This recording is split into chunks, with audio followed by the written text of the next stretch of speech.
Our main moderator will be Will Walker, who is the head of international growth at Onebrief, one of our corporate sponsors. So thank you to Will for moderating and to Onebrief for being here. He's a former Army infantry officer serving in both conventional and soft roles in Eastern Europe, East Africa, and the Central Asian AORs. He's also a graduate of the Johns Hopkins SICE program and a frequent speaker on how emerging tech is changing the character of war. So Will, thank you, and over to you in the panel.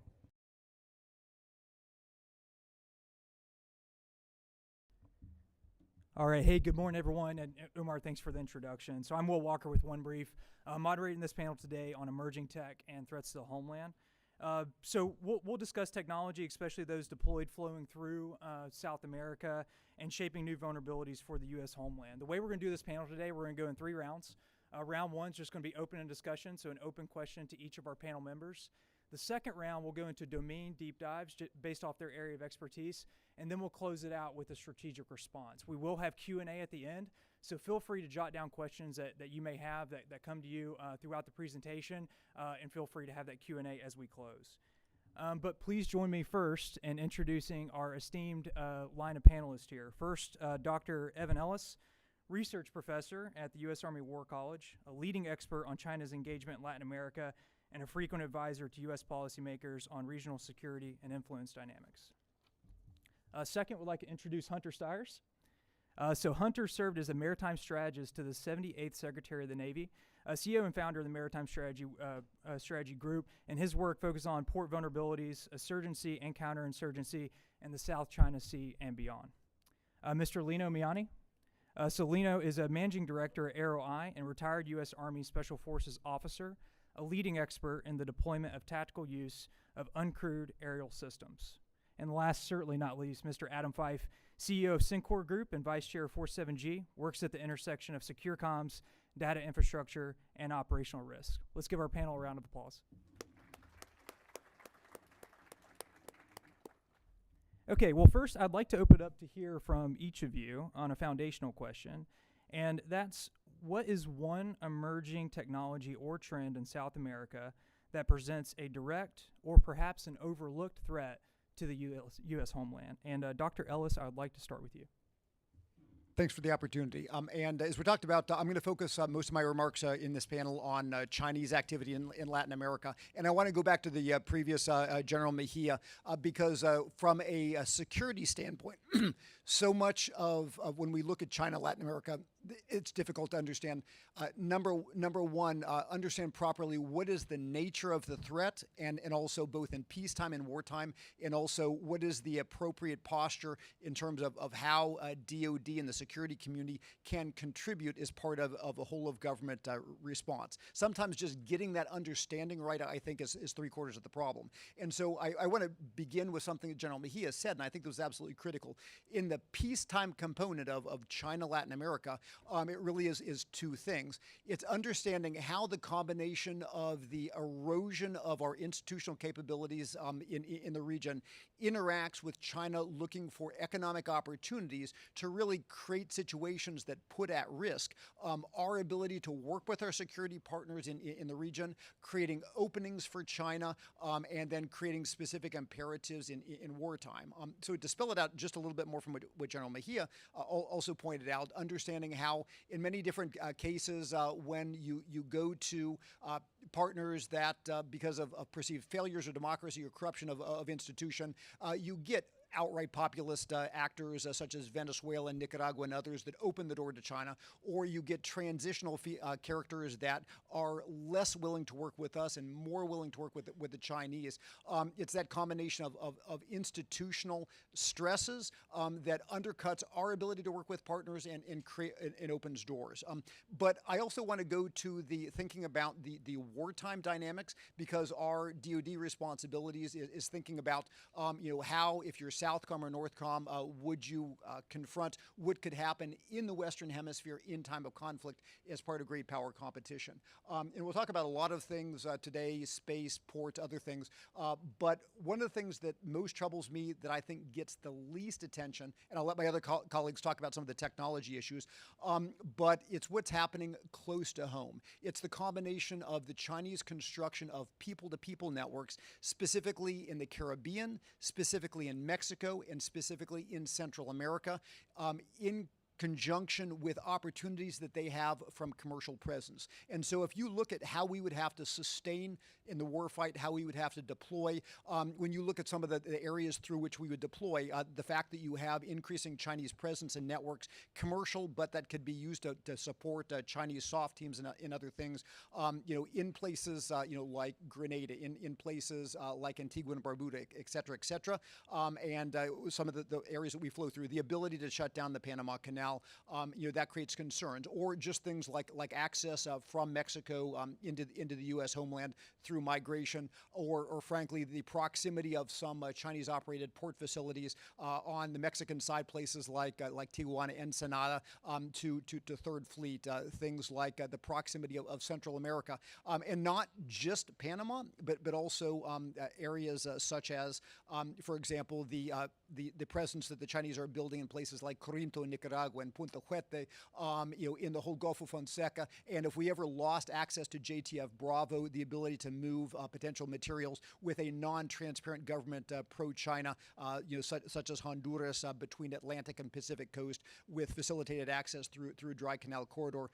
And just to throw out also, again, ELINT facilities like we have with the Chinese in Cuba, again, in close proximity to Giada South and in Jacksonville, and also, of course, facilities like what could be achieved from places like Antigua and Barbuda. So it's the people-to-people networks, the human ties, which create essentially espionage concern, proximity to the United States, that I think will present us with some real concerns in the Western Hemisphere if we ever have to think about a war fight in the Indo-Pacific.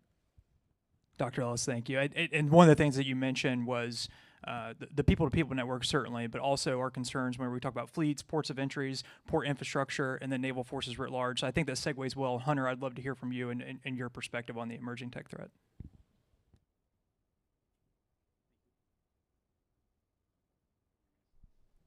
Oh, here we go. Okay. Will, thank you very much for having me on the panel, and thank you all for this terrific conference. So yes, Hunter Stires, served as Maritime Strategist and Secretary of the Navy. I'll focus my comments on kind of the role of sea power in the Southcom AOR. Really an excellent, this particular theater is a really excellent illustration of the vital very often the vital constabulary role of sea power, its versatility across the competition continuum, from peacetime to competition, and its role in many ways in kind of limiting, ideally, limiting, the prospect of escalation of war. I mean, we're very fortunate that we've had very, very few international conflicts in South America for quite some time, and that is something we very much want to preserve, and likewise highlights the importance of naval diplomacy. Throughout the history of the U.S. Navy, South America has been a major theater for U.S. Naval diplomacy, and it include when we talk about So today we are very fortunate that we have very strong Navy-to-Navy relationships with the majority of navies in South America.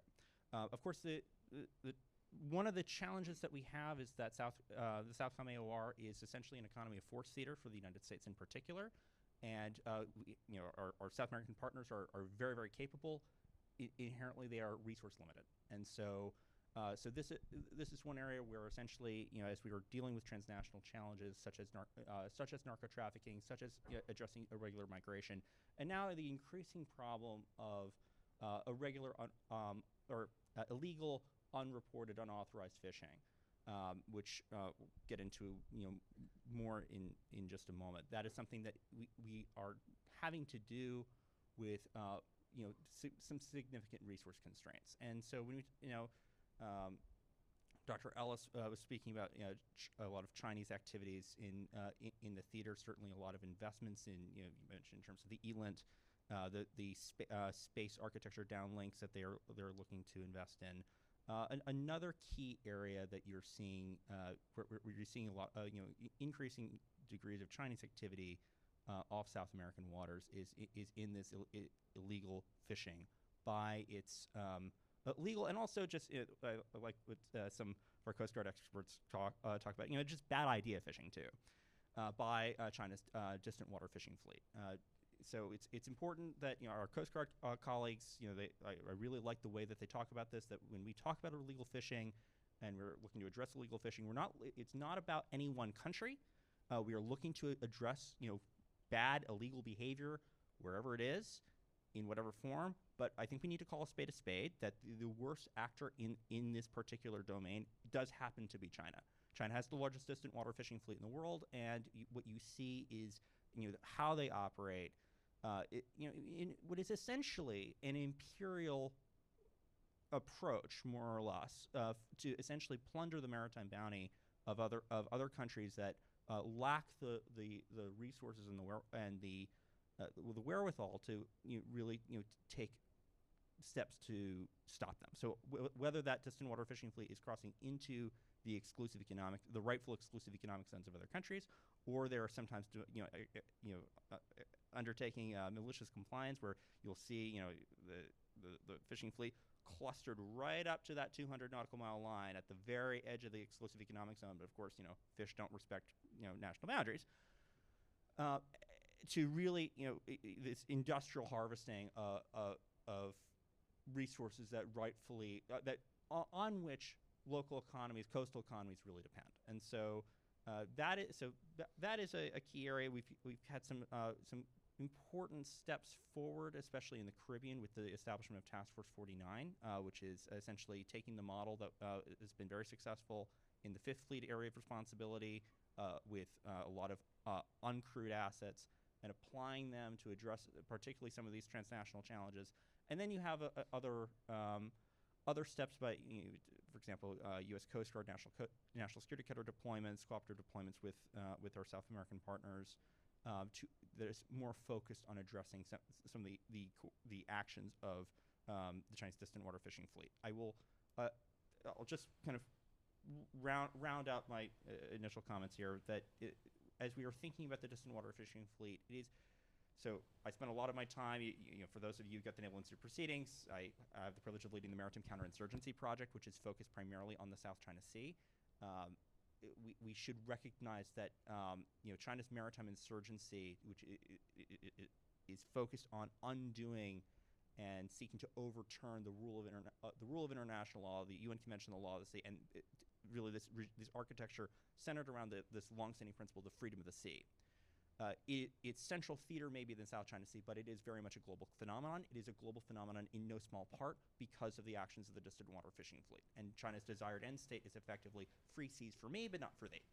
And so they are actively seeking to erode the architecture that the entire world, including China, has signed on to govern and adjudicate sovereignty in the maritime domain.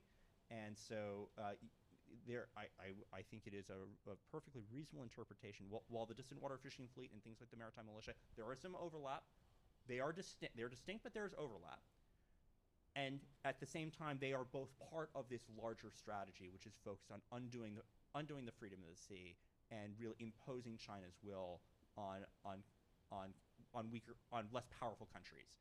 And so that is a very important area where, within the resource constraints that we have, we should be looking to increase our efforts to push back and in particular support, protect, and empower our South American partners in pushing back against this kind of behavior. Hunter, thank you. Incredibly comprehensive. And Lino, I'd like to just get your perspective. Yeah, so I'm here to speak about drones because I operate a drone surveillance company in Guatemala. And I want to encourage the group to first of all, we need to stop thinking about drones as just aerial robots. It really needs to be more of an autonomous robot field of study, for lack of a better term, because that's where this is going. The good news is we're not really seeing the wide-ranging deployment of innovative technologies by the Chinese, at least in Central America, probably not so much in South America either. The potential is certainly there. If we look at drone technology or autonomous robot technology and the innovations that are coming out of places like Ukraine, that's primarily not a technological innovation. It's mostly tactics, okay? With a few notable exceptions, things like fiber optics are changing some things. But it's mostly an operational or a tactical innovation more than a technological one. Drones have been around with basically the same capabilities on the commercial market for pretty close to 20 years by now. And so what we're not seeing is a wide-ranging deployment of technologies that should give the United States a lack of sleep, for lack of a better term.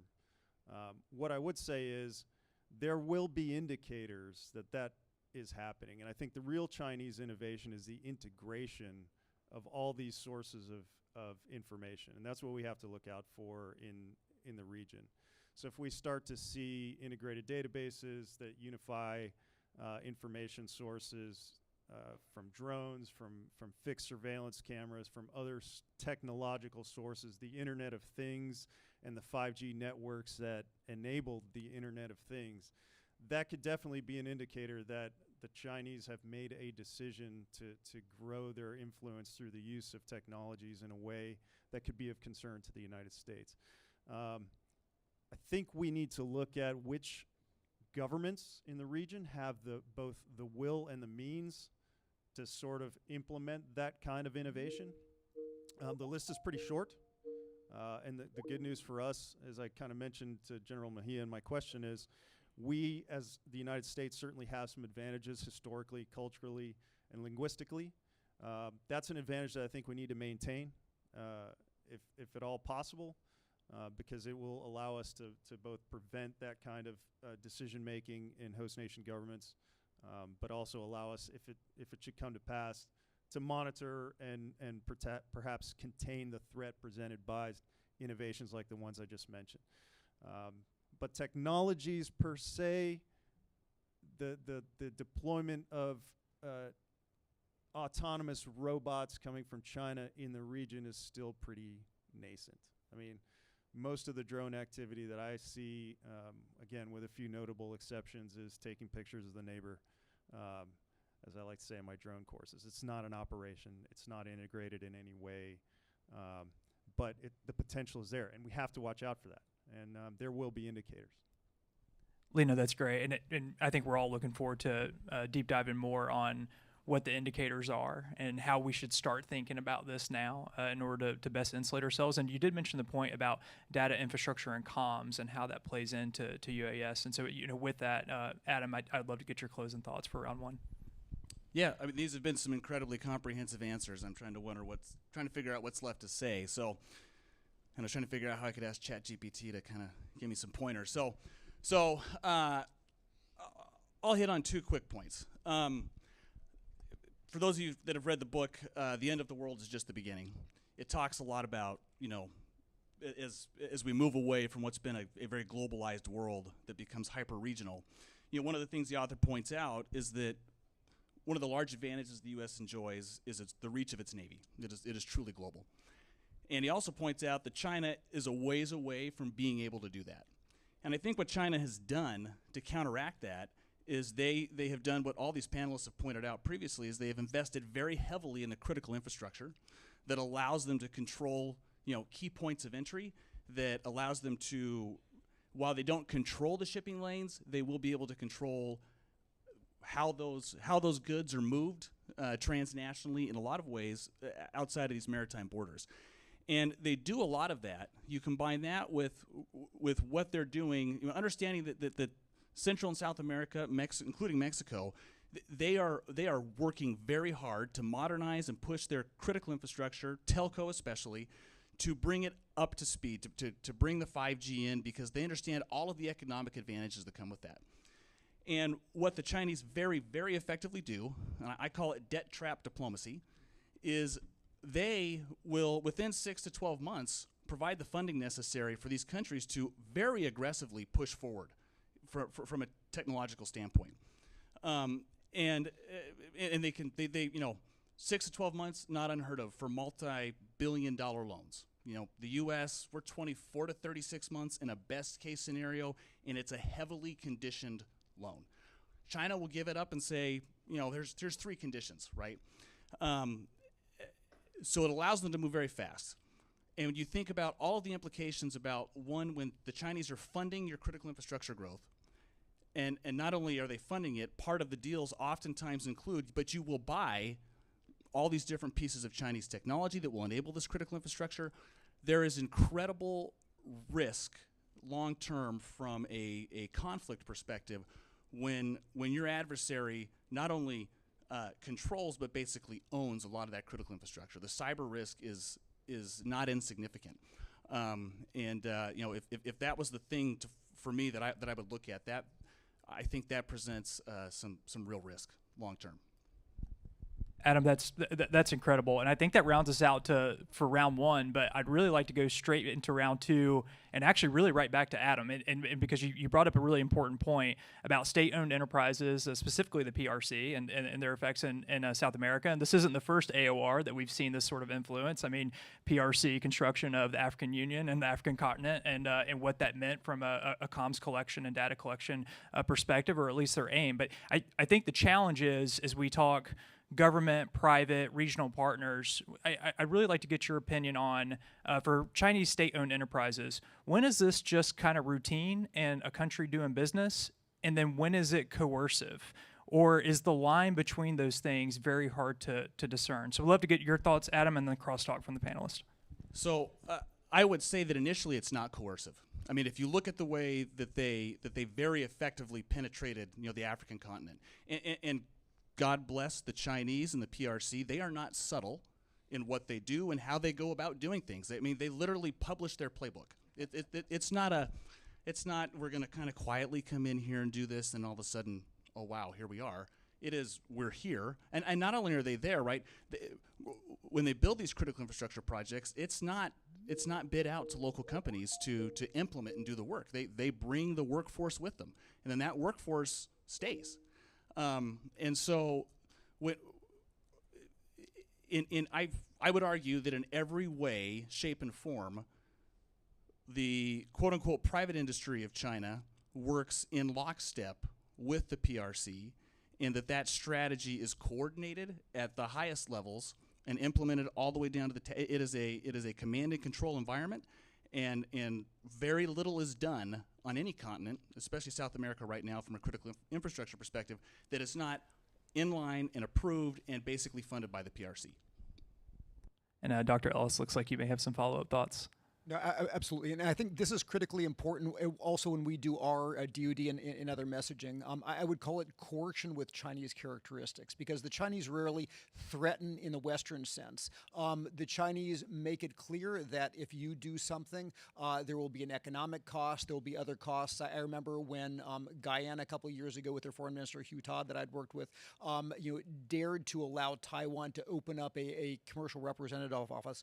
The Chinese shut that down within 3 hours. Or in the Argentine case, when anti-communist Javier Milei indicated that he wouldn't do business with those communist Chinese. Well, it just happened that at a very critical moment in which Argentina needed access to a $6.5 billion Chinese line of credit for their essentially fiscal stability and financial stability, the Chinese announced that they were not going to renew that, which again created a inherent currency crisis. And so the Chinese have ways of hurting you, and the Chinese have ways without overtly threatening, whether they're going to cut off acceptation of your imports or do other things. And in combination with that, I mean, the Chinese like to call it win-win, but there's an understanding that if you say certain things, there may be a big business hit to you. So you just avoid saying certain things, but you can say other things. And then reciprocally, there are the benefits, the trips to China for party-to-party talks, for journalistic meetings, for other things. If you're a business person with a China Country X Chamber of Commerce, you get some pretty lucrative side deals when you can do those tours and meet with people in China for the group that you take over at $10,000 a head. And so if you start talking too much against the Chinese or are seen as anti-Chinese, well, maybe those business opportunities will go away. And so to me, one of the things that we have to deal with is we come down to saying, hey, China's bad. Will you all agree with this that China's bad and say that out loud? And our partners say, okay, we know China's bad, but we prefer not to say it. It's because of that coercion, but it's coercion with Chinese characteristics, and I think that's what we're fighting against. Dr. Ellis, thank you. So we're on a PRC thread, and we should be, and I want to continue this too. And Hunter, specifically, just want to get your thoughts as we talk about state-owned enterprises, and we talked about a lot of areas that's prevalent, but it's certainly prevalent in maritime strategy and Chinese-backed platforms. So we'd love to get your thoughts on state-owned enterprise-backed platforms, specifically from the PRC, the logistics systems, and even the IUU fleets that are extending their influence across the maritime domain. Absolutely. Thank you so much. And I think my fellow panelists have touched on a number of issues that are very highly salient to certainly in the maritime space. So I mean, when we think about so you mentioned in terms of key sea lines of communication. So you think about in South AOR, you've got we all think about the Panama Canal, and it's also and in terms of the port infrastructure too. I mean South America in particular, you've got a lot of natural bounty in terms of the raw materials, the critical strategic minerals, things like that. I think it's more than about a third of the world supply of copper and lithium is coming from South America. And when you look at South America's geography, they are quite dependent on a relatively limited number of ports. And so this is something we've seen worldwide in terms of China investing very heavily in the global maritime transportation system. This is something that is at the heart of the maritime statecraft strategy that I had the privilege to be one of the principal architects of while I was in government. And essentially, you look at in terms of Chinese investments in ports worldwide, and as well as some very large port investments in South America. I mean, I believe it's Peru, for example. I believe is one of the largest copper exporters on the continent, and the Chinese have just invested in a very large port there. There is and part and parcel with that, you mentioned in terms of some of those cyber risks. I mean, so. We have begun publishing, some of and warning against adoption of Chinese logistics infrastructure of logging I believe is the acronym for it. And without getting into too much detail, there are some significant concerns about what visibility, what kinds of backdoors are in that infrastructure. So if you know any port operators, don't use it. So just don't do that. You think about in terms of these critical minerals that are essential to powering the global economy, and not just the global economy, but a lot of minerals that are essential to the production of both of microchips, and then that ultimately will go into high-end weapons and sensors. And a lot of that is coming through South American ports, which the Chinese are looking to dominate. Certainly on and the Chinese are quite systematic, as you mentioned, in terms of making investments, maritime transportation as well as into the mining sectors themselves. Just to go a little bit longer on the maritime sector. I mean, it's worth. I'll bring it back in terms of sort of one of the foundations of Chinese strategy is how they have invested into their own shipping and shipbuilding sectors. And so today, until relatively recently, I mean, until I should say this year. Last year, it was that China had about half the world market of global shipping and shipbuilding, global shipbuilding, I should say. Korea and Japan, thankfully, we like them. They round out, most of the rest of the market. So 90% of the world's ships are built in those three countries. And it's worth mentioning in terms of when we talk about South America's contributions to, when we talk about critical minerals, what that means from a shipping standpoint is that a lot of that is moving in bulk carriers. And those are very simple ships to build, and they were some of the first ships that the Chinese, first classes of merchant ship that Chinese shipbuilders have come to dominate the global market in. Very simple. It's a tub with an engine and a crew house that floats, and not super complicated. And that is that's the nature of the shipping that predominates in terms of for a lot of South America's most critical exports. So a lot of those ships are going to be Chinese built. And as in this market, with of course in a roundtable yesterday, and with a major shipbuilding firm who's a key partner of ours, is it talked about how that has a shipyard in China, and as well as in Korea and Japan and the United States, and that gives some visibility into the labor rates for shipbuilding, and Chinese shipbuilding labor is 50% the cost of that is in Korea, and they think it's going to be potentially four times Korea to build in the United States. So that is come back to this broader theme in terms of, as we are looking to rebuild our comprehensive maritime power, and both shipping and commercial shipping and shipbuilding, which has very important downstream effects in terms of building our naval power at a cost that we can afford and a scale that we need. It underscores the need for committed, sustained investment by the United States, which there isn't much of a way around that. China to massively subsidize its shipping and shipbuilding sectors. We are going to have to restore a version of some version, whether you call it subsidies, whether you call it incentives, things like that. We had a system that worked very well, with which we built the merchant fleet that won 2 world wars, and the most powerful merchant fleet the world had ever seen. And then we got rid of it in the 1980s, and there really has never been a great naval power that has long endured without also being a great commercial maritime power. And the last people to try that experiment of trying to be a great naval power without being a great commercial maritime power, Spain tried it in 1898. That went well. The Germans tried it in the World Wars, went oh so well for them. And the Soviets tried it in the Cold War. We saw how that turned out, and now we're trying it. And so essentially a lot of the work around maritime statecraft, in addition to the broader international naval diplomacy and maritime competition, short of armed conflict, maritime counterinsurgency in the South China Sea and elsewhere, a key part of maritime statecraft is working with our allies and partners, bringing investment from our allies and partners, certainly from Korea and Japan. I understand there are some significant shipbuilders in South America that are looking to invest as well. But it really underscores the need for sustained investment in the U.S. shipping and shipbuilding sectors, both commercial and naval.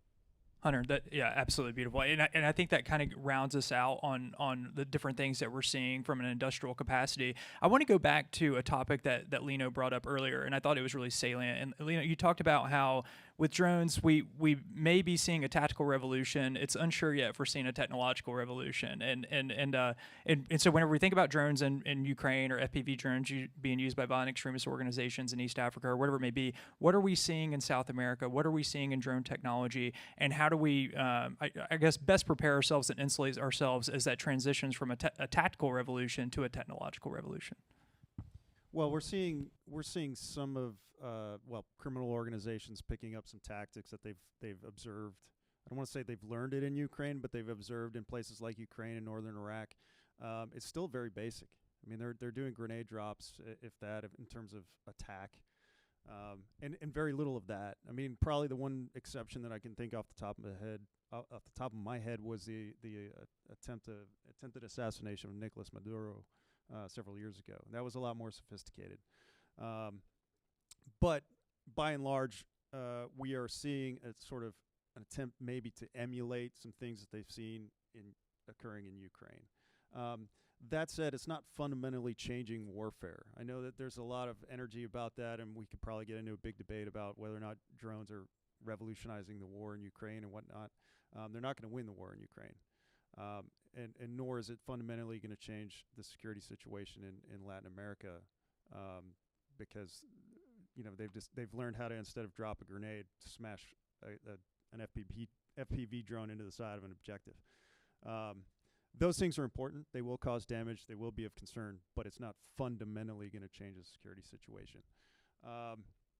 We are seeing some innovation in terms of counter-drone technology being employed in the region, mostly in the hands of the cartels, and the reason for that is counter-drone as an endeavor really just depends on how much money you have to throw at the problem. So the very basic solutions, which simply sever the contact between the pilot and the aircraft, are fairly cheap. They're also fairly easy to evade if you have basic information on where they're being deployed and how. And so as you want to spend more money or you have more need to be more secure about the airspace around you from autonomous robots, well, you got to spend a lot more money. The only ones who have that kind of money right now are the cartels. So I can tell you that where I'm at in Central America, there are very few drone countermeasures being implemented anywhere by governments or anyone else. And so it's just we're not seeing that part of the game being played yet either, because it's quite expensive to do it effectively. Did that answer your question? In spades. Would you, and just one quick follow-up, would you say there's opportunity space as we work with our regional partners, and whether it be from a U.S. government capacity or a private sector capacity from the United States, is there opportunity space in enabling our partners with counter-drone technology right now? Would you assess that as ripe? Well, there absolutely is. Everybody wants it. It's just a question of whether or not they can afford what they think they need. And I'll give you a great anecdotal example in the country where I operate. The airport has a problem with incursion of drones. What airport doesn't? But in Guatemala City and until recently Honduras, those airports were in the center of the urban part of the city. And so we had a lot of incursions with drones. It still do to this day. And so there was a lot of interest in how do we prevent this from happening. Well, they went out to industry and said, we need a counter-drone solution, and got back quotes that were in the millions of dollars a year, and they just can't afford that. And so they tolerate it. And they will tolerate it until something catastrophic happens, and then that changes the calculus at the government level. But we, as a community of interest in United States government, if you want to call it that, could potentially support those countries with some of that infrastructure. I think that would go a long way towards helping with our interests and preventing unwanted problems with autonomous robots, building relationships, enhancing security in the region. But again, this is a very small part of a much larger problem, which I think goes back to competition space between us and rivals. Fantastic. I had a lot more questions prepared for this panel, to be sure, just to leverage the expertise that we have. But I want to be respectful of the audience, because your questions absolutely matter more than mine, and open it up to what I think can be 10 minutes of Q&A, unless I get a head nod otherwise. And we'll turn it over to the audience. If you can, direct your question to one panelist, but if you can't do that, it's okay to open it up for the entire panel. Thank you. Rob Thompson. My question is directed at drones and counter drones.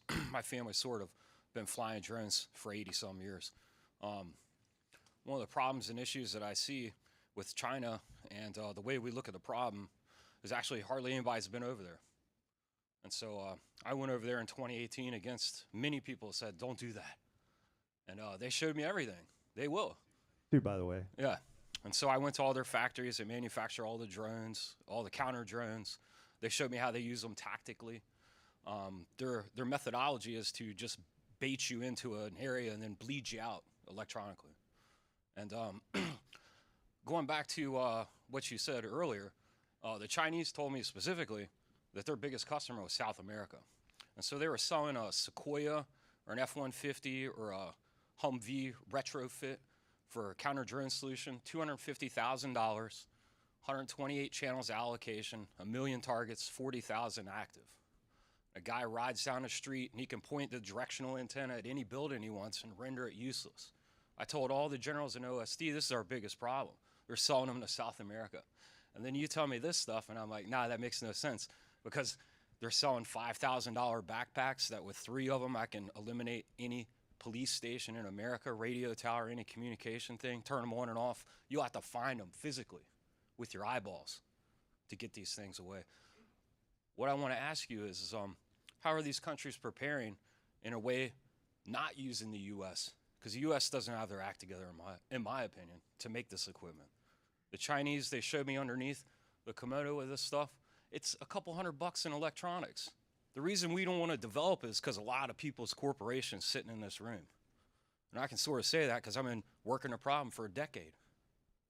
And so what are these guys doing without the Americans? Anything? Very little.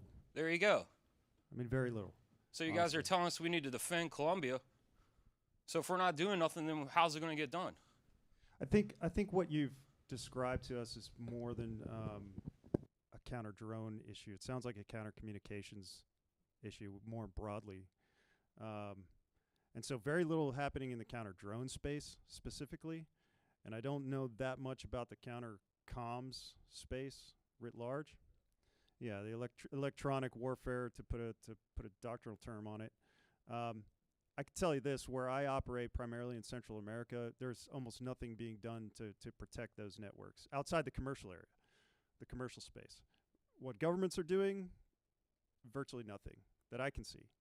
And so it is not unimaginable that if a Chinese decision were made to turn off a communication network in a region, a city, a country, that could go uncontested. As far as what the United States is doing, I don't see a whole lot in that realm either. So, and it just kind of supports what you just said. Yeah. All right. Do we have another question from the audience?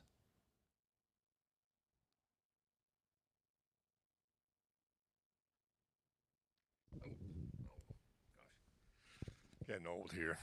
Joel Coulter, Neptune Shield Tech Hub. I've been working with hubs around the world, and as Don, y'all said, we're not doing anything. The question is, in the academic realm and in the federal labs realm, I've been approached a couple of years ago to say, we need private labs, Joe. We need adaptive labs in 6 out, and I don't need a lot of international people around these labs, and I'm doing what we're doing. Question is, what accelerators and catalysts from your experience could really help? And I love what Hunter said about we need to get back into the maritime realm, and not just the Navy realm, but the whole commercial Navy. What do you think can help this group really evolve innovation to acquisition in a much faster realm?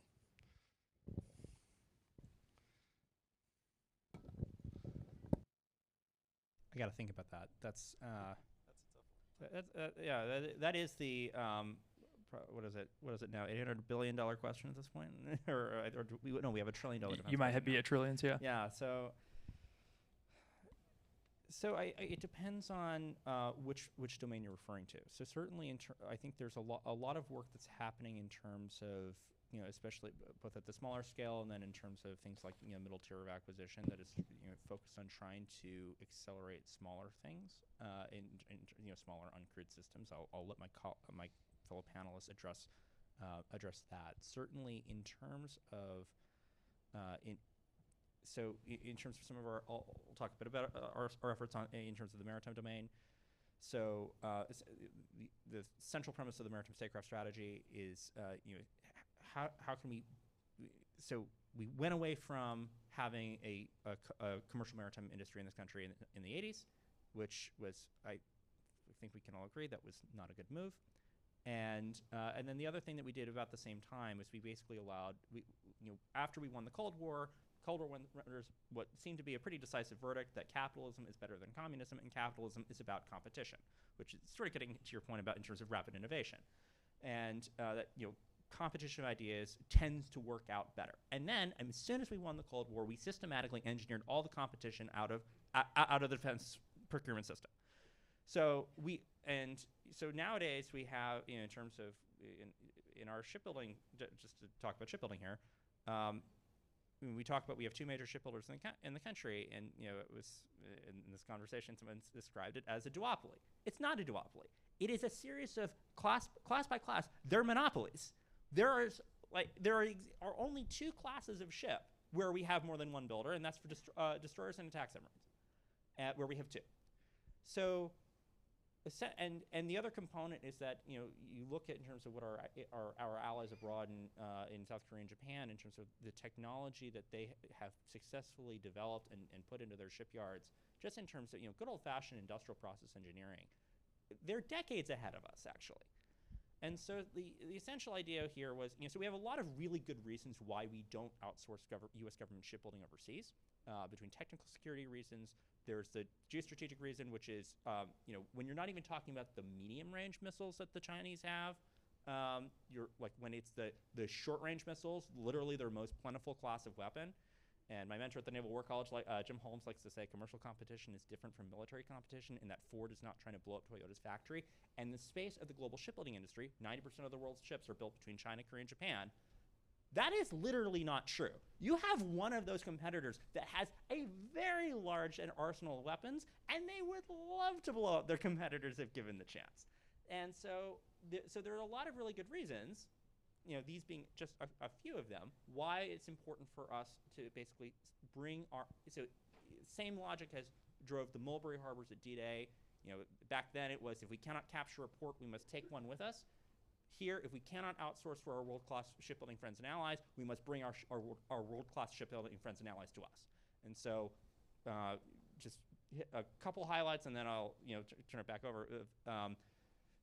Sent Secretary Del Toro to Korea and Japan in February last year. The key message of invest in America to really the competitive set of four major companies that are dual-use, both commercial and naval, high-end shipbuilders that are major players in the global international market. One of those companies, Hanwha, came and jumped in the pool and bought the Philly shipyard last year. They bought it for a song at $100 million. They are going to invest more than 5 times that into the yard, modernize it, automate it, double the size of the workforce, and get from, I think they're doing 1 ship a year, and they want to get to 10 ships a year by the end of the decade. Exactly the kind of thing we want. And then on the other side, in terms of on the demand side, how do you get world-class ship owners to invest here? And so CMA CGM, Secretary Del Toro first talked to Maersk. Right after he went to go talk to Maersk, CMA CGM, the French container major, reached out. In March, they announced that they are, after months of productive discussions, which was I personally very much enjoyed, and they announced that they were investing $20 billion into the United States, tripling the size of the U.S. flag merchant fleet, going to create 10,000 new jobs. The most important thing now is making sure that we follow, the strategy has been endorsed in a very bipartisan way by the president himself in his first phone call with South Korea. Stood up the Office of Shipbuilding for the first few months of the administration. Now I think that is shifting over to OMB. What can the people in this room do? Keep the pressure on to continue to execute the maritime statecraft strategy, give support to the companies that are looking to invest here in America, and then the other part is pass the Ships for America Act. That contains a lot of really important incentives and programs that will continue to incentivize these kinds of investments. The strategic commercial fleet, maritime opportunity zones, tax credits, things like that. And this kind of model is applicable to other domains as well. I really appreciate your point as you close there of just continuing to support and invest in U.S. based or U.S. supportive naval companies as it kind of pertained to your question. What I want to do is open up for one more question from the audience, and then Dr. Ellis, if you'd be kind enough to close us out from a strategic lens after our final question. Yes, one small contribution in the Colombian case. This year, 75 drone attacks against police and the army, dozens of soldiers killed, and police officers. They have been attacking military convoys, police stations in the rural areas, and fixed patrol bases around the country. Last year, 93 attacks, mainly by Chinese drones, launching, dropping grenades or being used as kamikazes. So now the reaction, the institutional reaction, is of course completely crazy and disorganized. Every city is buying drones for their own police places. Every governor is looking for resources and buying things in the market. And the same reaction is happening inside our Ministry of Defense. So zero standardization, zero logic, and zero thinking about it. And I don't think that is the reaction that we need. Of course, counter drones, we have now people from all over the world offering to buy this and that. So the reaction is crazy. But one thing that I want to mention that I haven't seen before is guerrilla forces intimidating civilian populations in rural areas with drones, producing two specific actions: force displacement by drones, and number two, doing forcing populations to stay in their locations, like kidnapped inside their locations, and they cannot move because they are controlled by drones. So it is a very, very different scenario that we are seeing now in Colombia. I don't see that happening in any place in Latin America, and I agree with what you mentioned that in Central America, the cartels, they have been using a couple of these technologies. But in Colombia, it's growing, and I raise a red flag in this matter. It is definitely growing, and it's growing everywhere. It's going to proliferate. What we're seeing is the capabilities that previously cost tens of thousands or millions of dollars are now very, very cheap, and they're accessible. They're easy to use. But yeah, it is growing, and I don't want to communicate that it's not going to be a large problem. It is, certainly in some of the poorer countries that don't have the ability to counter this stuff. Like General Mejia said, the response has been twofold. One, I need drones. I don't really know what I want to do with them. I don't have anybody trained to use them. I haven't thought about it, but I need drones. I just know that. And so these government agencies are buying drones, and in some cases counter-drone technology also. The other thing is there's a regulatory swing to say, okay, we're just prohibiting drones, which is kind of the wrong answer too, because that affects commercial industries that do depend on those important commercial activities that can be done with drones. One thing I wanted to say to you, Mr. Robinson, also Robinson, right? Mr. Thompson. I will not. I think a lot of those systems that the Chinese manufacturers are selling are not necessarily going to governments. So there's a lot of private interests. Yeah, and also perhaps illicit interests. All right. Any other follow-up from our panelists? Okay. So we've talked a lot, and I'd like to pose this to Dr. Ellis. You know, we've talked about tech, we've talked about infrastructure deals, state-owned enterprises, digital platforms, military cooperation. What do you feel is to close us out? What do you feel is the strategic intent behind China's tech footprint in Latin America, the Caribbean, and how should we be reading the signals that we're seeing now? Thank you very much. And let me try to kind of bring a number of pieces together, because there's a lot of nuggets of wisdom, but oftentimes the challenge is the framing, because in some ways we're talking about general tech challenges that can threaten U.S. security that in part is related to China, in part it's not. We're talking about challenges to the U.S. homeland that come from China's commercial presence and the influence that comes with that in some of the military operations that can create in time of war, which is kind of related to the Chinese tech and kind of not. Some of the things that China does in Latin America contributes to its tech capabilities in home, which could come to bite us in the Indo-Pacific. And so I think it's important to recognize that this is kind of the blind men feeling the elephant in terms of the issues that are related. Before getting to my summary thoughts, I just want to make a few quick comments. Number one, actually, we were just talking, I just had been in Colombia and in other places and had written an article about the drones. There's much like IUU fishing in the drone space, and this gentleman over here pointed this out, there may be a bit of a messaging opportunity and engagement opportunity for us in that Latin America's transnational organized crime drone problem is largely a Chinese drone problem. And I agree, it's not so much the That's worldwide. It's a Chinese drone problem. Exactly. And one of the impacts is that as drone technology in terms of size and capability in the commercial realm, DJI, of course, the big offender among others, but one of the things that's happened is that it's a little bit different than for example, narco subs, where you need to like find unemployed Russian nuclear engineers or naval engineers.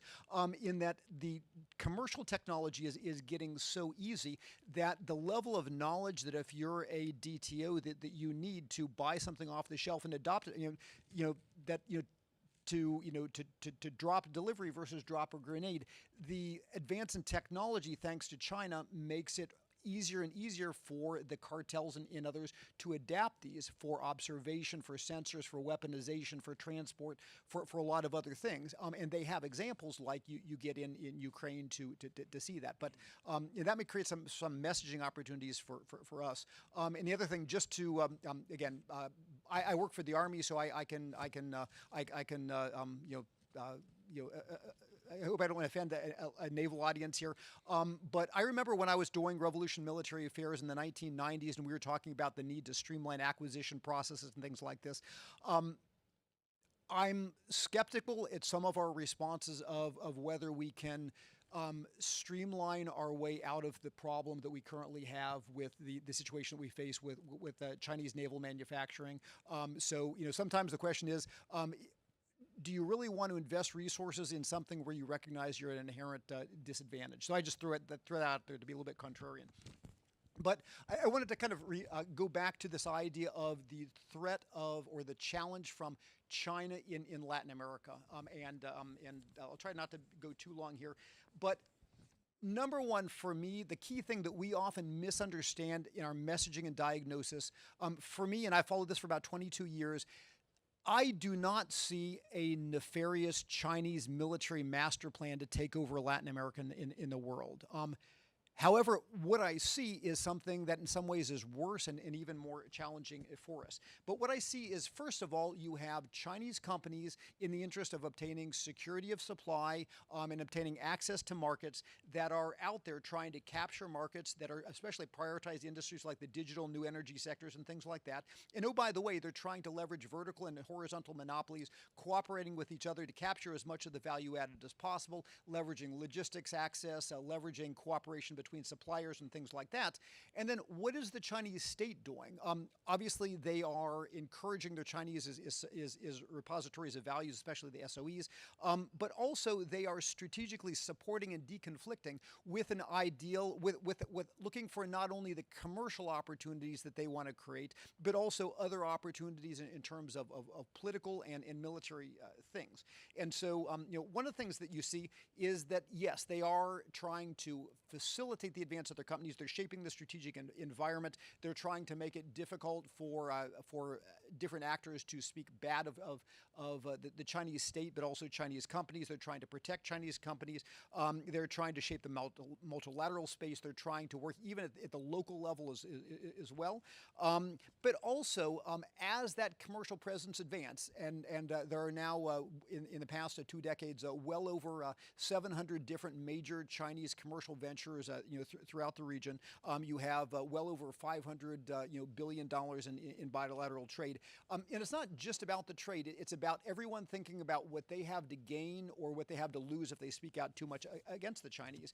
And so what are some of the things that Chinese commercial advance creates in the strategic space? So let me focus on 5 things. Number one, it allows the Chinese to capture technology advantages for use at home that can, through their doctrine of dual use, come to bite us. That is telecom, cloud computing, AI, big data. Also, don't forget about pharma, especially after COVID-19, electric vehicles, commercial logistics, a lot of things that have both military and civilian capabilities, that developing those capabilities through markets and partnerships in Latin America, especially with big capable partners like Brazil, is part of it. Number two, the Chinese are leveraging that commercial presence to create specific opportunities in the region. So if you think about just the digital footprint, the fact that the Chinese have about 60% of the backbone of 3G, 4G, 4G LTE, 5G projects, cloud computing, Huawei cloud services is giving Amazon a run for the money in the region. You have countries like Mexico. Mexico Presidencia is locating its own government data and the data of the Mexican people in the Huawei cloud. The Petro government in Colombia right now is considering changes that would begin to locate Colombian national data and government data in the Huawei and in Chinese cloud. What could possibly go wrong with that? But it's things that when you consider things like the nuke tech scanners, which are in the airports and in other places, when you consider those scanners that are in the Chinese ZPMC cranes in just about every major port, especially the Chinese operated port, and all the metadata that's captured by that chip, when you think about the things that not even just smart cities or safe cities, but things like the ubiquitous Chinese security companies, technologies, Hikvision and Dahua, which are ubiquitous in commercial as well as private home surveillance. Think about where the data that goes, the biometric data, the camera data, where does all of that data just stay in servers in Latin America? So you have digital vulnerabilities that go to the protection of IP and goes to the compromise of sovereign action. Number three, what you get also with the commercial presence is opportunities for essentially intel and humans. So, for example, one of the biggest unofficial diplomats is Huawei throughout the region, bringing people to China through their Seeds of the Future program, bringing others to that, reaching out, for example, in places like Guatemala or Paraguay, where the Chinese government doesn't have official presence, but there's the Huawei reps, working with and trying to create influence. And so all of the people that go to China from party-to-party relationships, that the webs that they weave through, China Country X Chambers of Commerce, through the friendship societies, through the caucuses, in almost all of the major legislatures in the region, all of that commercial presence and all of the expectation of benefit creates human networks that can be used both in peacetime and wartime to advance China's objectives and undermine U.S. cooperation objectives. Number four, political support. If you look at, for example, how Cuba was able to successfully repel the 2021 unexpected uprisings that came out of frustration, it was because at the end of the day, they were able to cut off the protesters' cell phone communications with each other. They were able to isolate the protesters' ability to communicate over the internet because Cuba had wired their telecom networks in ways that took advantage of basically the same control digital firewall technologies that the Chinese companies had implemented in China that they implemented for Cuba. So whether you're looking at the Venezuelan cameras that were used to capture who was in the protests in 2024 and then go after them in their homes, if you look at the vehicles that the Chinese have sold to Venezuelans, time and time again, it's not just buying stuff from authoritarians, but it's providing authoritarian states with the capabilities that extends those authoritarian regimes that provide access to China. And so we're seeing all of these things that even during peacetime are putting at risk what I talked about at the very beginning, our ability to maintain partner of choice cooperative relationships and our ability to essentially limit Chinese influence in sometimes subtle ways. So it's not just about the business. But the final point I wanted to go into, if you forgive me here, is the military. And we'll talk about this a little bit more later in other panels and in other activities. But at the end of the day, Southcom, Northcom, we have responsibility to think about what would the war fight, what would our adversary potentially do even without alliance agreements, even without basing agreements in the Western Hemisphere if we went to war in the Indo-Pacific. They're not going to just wait Iraq, Gulf War I style for us to come over with our power projection capabilities and plaster them. And so when you begin to look at what that Chinese commercial presence in the region buys you, it is the possibility of homeland attacks, the 30,000 some Chinese working age migrants that went across the border in recent years and are living now without the digital footprints in who knows where. It is issues such as the capabilities of capturing sensitive information from Jihad South that you get from the SIGINT facilities in Cuba, maybe Antigua and Barbuda. It is the fact that things coming out of Norfolk, things coming out of Jacksonville, things coming out of Savannah, trying to get to the Indo-Pacific would probably have to go through some Caribbean routes in pretty close proximity to some commercial facilities that could be used to stage Chinese special operators and MSS operatives. It is the ability, not just through Hutchison, but the ability through Costco and the maybe 200 different Chinese commercial firms that operate in Panama Pacifico and Colón and other places, just like terrorism, to be able to shut down the Panama Canal, whether it's through attacks on SCADA systems, whether it's attacks on locks, whether it's sinking a ship in the Calabria Cut, whether it's mining the canal. There's lots of different ways to shut it down that comes from that combination of commercial, of physical access, knowledge, and relationships. And then, of course, if you look at the port threats, whether it's Chiang Kai and the ability possibly to be able to refuel, PLA Navy combatants in the Pacific, whether it's the ability to put at risk, alternative transit through the Straits of Magellan, and of course, it's the issue of Chinese space access. It's not just Noi Ken in that facility there. It's the CART facility in San Juan. It's the at least the risk of the Venturones facility in the Atacama Desert. It's the new Chinese access to the Alcantara Equatorial Launch Facility in Brazil. It is the facilities that the Chinese have built and the people that they've trained in